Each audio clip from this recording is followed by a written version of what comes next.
Hello, my name is Pablo Requena, and in this video I'm gonna show you how to do the reinforcement for the neck in a classical guitar. So here I have a neck that is pretty much ready for when the time comes to assemble all the elements of the guitar. And what we're going to be looking at is at this ebony strip that runs all the way along the length of the neck.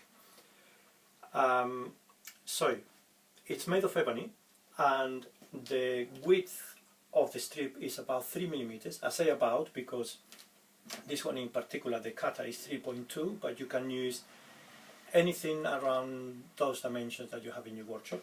And then the depth is also about 8 millimeters. Again, if you go slightly lower, it's okay, but you want to have a good amount of ebony going in. Now, how do you do that?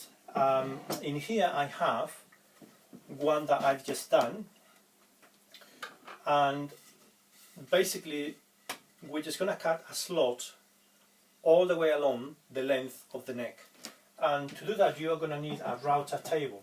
So I'm going to show you the one that I have, which is one that I made myself, and as you can see, this is no more than a box made of plywood, and the front I can remove so that I can have access to my router. And you can see that this is no more than a normal router that has been attached upside down to the box, and on the top I have an opening just big enough to be able to fit in whatever sizes of cutter I want to use. Now this is I think it's 18 millimeters plywood, and basically it makes the table quite steady. And also what I've done is that I've done a hole on the side so that I can fit in a connection to my vacuum cleaner.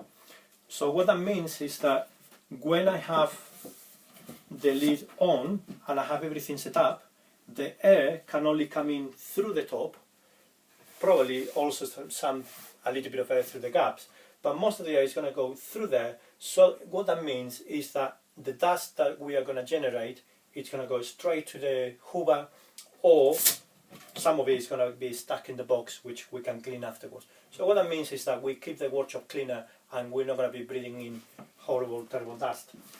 So having said that, now we're going to look into how to do the job.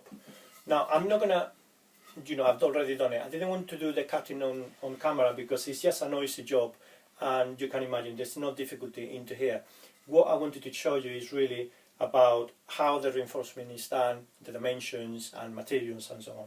So once you have everything set up, you want to fit the fence so that you cut the slot exactly halfway through the neck, and all you need to do is put it against your fence and run it through. Of course, as you run it through, you don't want to push from the back because you can end up cutting yourself. You want to make sure that your hand is well away from where the cutter would be. Okay, so I'm going to show you the reinforcement itself.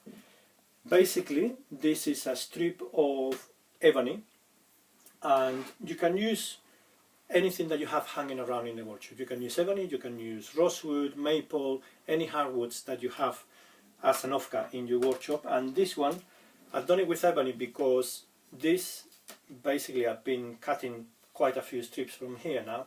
This is ebony fingerboard, which it wasn't of the quality to be able to use for a fingerboard, so it was cheaper, but what it means is that for this job in particular it's really good. So it's quite easy to find with any timber supplier for musical instruments. Now, about the reinforcement itself, there are different lines of thinking. Some people don't bother to put a reinforcement at all, and some people do it through and through so that you can sew it all the way through.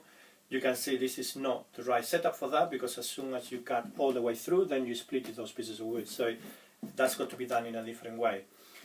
I like doing this one because I like keeping everything made of wood, and some people use carbon fiber or other materials. For me, I don't think it's necessary. But what I think is that it's necessary to reinforce the neck, because it will make it so that the neck is a little bit more stable, so that along the length of the life of the guitar we have a little bit of peace of mind, so that we know that the neck is not going to be bending forward too much. The neck is always going to move very slightly because it's made of wood, and wood tends to move over the years, but hopefully if the timber is well seasoned, having a little reinforcement like that will control the movement. Now, once you have the strip, you cut the strip in the bandsaw, and then in your drum sander you need to get it to the right thickness to fit the slot. So cut it in the bandsaw very slightly thicker, so that then you can gradually thin it down so that it just fits. And the way that you want it to fit is so that there's a little bit of friction as it goes in, but you don't want it to go too tight, because otherwise when you put the glue in it will be really difficult to fit it in. So you can see that this goes in quite easily, and you want the strip to be slightly proud from the face of the plank that we are going to be using for the neck. Now also I like it so that it goes all the way up here. So what I will be doing is applying a bead of glue in the slot, then pressing the strip into place, and I will leave this slightly over so that then I can cut that and make it flush with this face. I will cut that excess, and then all you need to do is to plane off the strip just to bring it flush with the face, so that then later on when we come to fit in the fingerboard, it's everything absolutely flat. So this is really all that there is to it. It's a very simple job, and I think it's really worth to do because it will increase the stability of the neck, which is quite an important thing for the guitar. So if you have any questions, please let me know. Just send me an email or leave a comment, and I will try to answer whatever doubts you have. And until the next video, so thank you for watching.